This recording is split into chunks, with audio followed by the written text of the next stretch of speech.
There are many kind of events that leads to injury in everyday life, from road traffic crashes to sports injuries, and any kind of everyday events that leads to an injury. And those injuries sometimes leads the people to get to the emergency department. This happens approximately every 15 years, and in France that leads to 5 million people each year that attend an emergency ward for an injury. Of course, only a very small proportion of them die, but from 10 to 20% of them will suffer from long-term symptoms of very unspecific kinds, from headache to stress intolerance, or could be dizziness or memory loss, trouble focusing, slow thought, or even personality changes, irritability. All of those symptoms appear sometimes together, and they can last very long. And because they are appear together, maybe we can call them a syndrome. But a syndrome of what? And that is the question. 10 to 20% of 5 million, that's about 0.5 to 1 million every year in France, that have problem returning to work, returning to school, or having family issue or social issues. So that's a very large decrease in quality of life, and that's what we call a main public health issue. So that's why we designed the software project that came either from literature information, from a study we called Pericles we perform in our INSERM research team, and from other study I will describe, also performed by the same research team. So let's start with the Pericles study we performed 6 years ago. The main objective was to compare traumatic brain injury patients to non-traumatic brain injury patients. Briefly, what was the design of the protocol of that Pericles study? All patients recruited were from the emergency ward. We recruited 1,500 TBI patients and the same number of non-TBI patients. We asked a question on a questionnaire at the emergency room, and then 3 months later we called them by phone to get information on any potential symptoms occurring or lasting those 3 months and maybe more. And then we compared those symptoms between TBI and non-TBI patient with brain injury and person with other injuries. The proportion of those who have symptoms, these so-called past concussion symptoms, but with our post-injury symptoms, were 29% for traumatic brain injury, but also 23% for non-traumatic brain injury patients.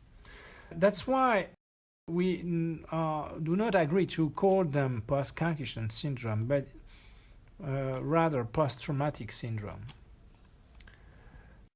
The second result was the predictors of the PTS. The first one was the pre-event psychological health, and the second one was the stress of the event.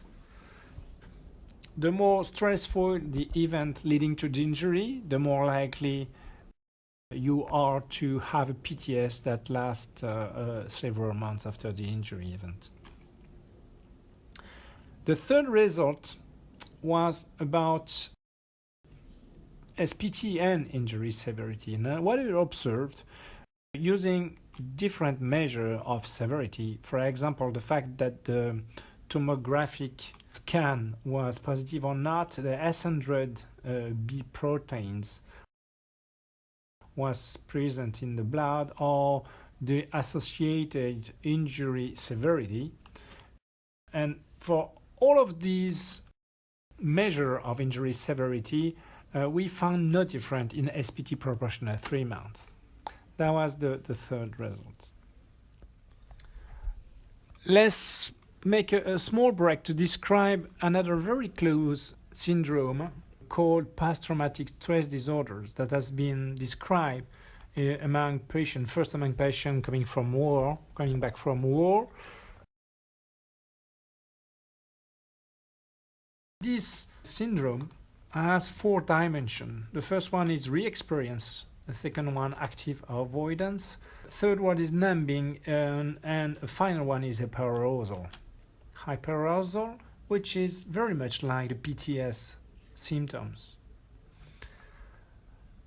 So in summary, we measure what we call post-commotional syndrome, and actually we find that it is not specific to brain injury, so we want to call them post-traumatic syndrome. Second one, that PTS may be part of the post-traumatic stress disorder. And this post-traumatic stress disorder is very much influenced by the stress, the level of stress that you find in the injury event leading to the emergency ward attendance. So the hypothesis behind the software project is, if stress can be reduced, then PTS could be reduced. That's the hypothesis, and that's why we performed a complementary study quite recently at the same emergency ward of Hospital of Bordeaux. A pilot study called Stress and PTS among 2,090 subjects. 1,093 responded to our question 4 months after the injury. And then we compare the stress reported, self-reported, at the entrance of the emergency ward and at the end of the emergency ward period. Then we compared PTS and PTSD proportion. Those who had no stress or low stress and entrance and no stress out were 17% with PTS and 3% with PTSD. Those who reported stress both in and out was a small proportion of patients, 30 patients. The level for PTS was very high, 47%, and very high for PTSD, 23%. Those who had the stress entering the emergency ward and who reported no stress or low stress at the end of the emergency ward period had a proportion of PTS of 25% and only 5% for PTSD. And for the 4 patients, very small number, who were not stressed entering the emergency ward, but who were stressed at the end of the emergency ward period, then the PTS proportion was 50% and the PTSD was 25%. The main interesting result here is that if you are stressed at the end of the emergency ward period, then your likelihood of having PTS and PTSD is much higher, irrespective of your stress level and the entry of the emergency ward. This does not mean that if we can reduce the stress during the emergency ward period, we can reduce the likelihood of the PTSD and PTS, of course. However, it is a very interesting and very engaging results that leads us to look further into the possibility of reducing this PTS, addressing the stress during the emergency ward period. So the idea among a population of injured people would be to identify those who are most likely to have PTS and PTSD, reduce the stress to reduce their PTS likelihood at 3 or 4 months. So of course the first question is, can we reduce stress during this period in the few hours following the injury event? The second question is, how can we reduce the stress? And the third question is there any causal link between stress and the incidence of PTS and PTSD, which we still don't know. We find an association, but is it a causal link? So the SOFTER project is eventually a randomized controlled trial with ARMS candidates, ARMS being way to reduce stress, to see whether when you reduce the stress, you reduce likelihood of PTS and PTSD. What could be the possible arms for RTC, for an RTC?